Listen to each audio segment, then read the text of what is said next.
Sudan's largest opposition, the National UMMA Party, NUP, said it will oppose by all means necessary an attempt by the country's National Intelligence and Security Services, NISS, to have the party dissolved or frozen. In a complaint to Sudan's Political Parties Council, the agency said UMMA party leader Sadig al-Mahdi violated Sudan's Interim Constitution and Political Parties Act of 2007 when he signed the Paris Declaration with rebel groups fighting against President Omar al-Bashir's government. The declaration calls for dismantling Sudan's one-party state and replacing it with a comprehensive peace and democratic transition. NISS asked the Sudan Political Parties Council to give the UMMA party 1 week to respond or be dissolved. The UMMA party has said it will boycott the April 2015 presidential election because the process would not be fair. Mariam Sadig al-Mahdi, vice president of the UMMA party, said her organization will use legal, political, and international pressure to reject what she called an unconstitutional move.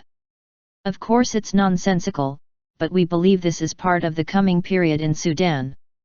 The so-called constitutional amendment that took place in Sudan is a second coup in Sudan, reinforcing the totalitarian regime and giving the president of NCP, the ruling party, the full power over everything, she said.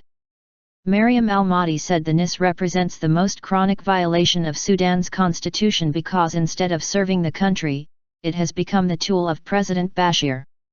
She said her party should be congratulated for signing the Paris Declaration because the accord calls for peace and a democratic transition in Sudan.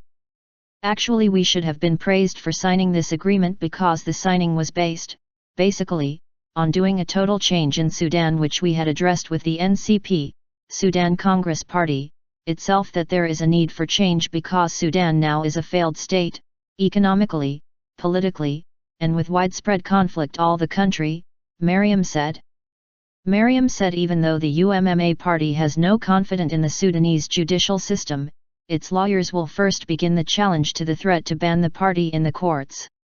She said the party will also apply political and international pressure. That's why we are also addressing the International Court of Justice, like the African Court of Human and People's Rights, as well as the Islamic League mechanism, and also addressing the Human Rights Council of the United Nations, and also addressing the United Nations Security Council, she said. Mariam also said the UMMA party is mobilizing its grassroots to reject what she called this unfair and unconstitutional move by the NISS and the NCP.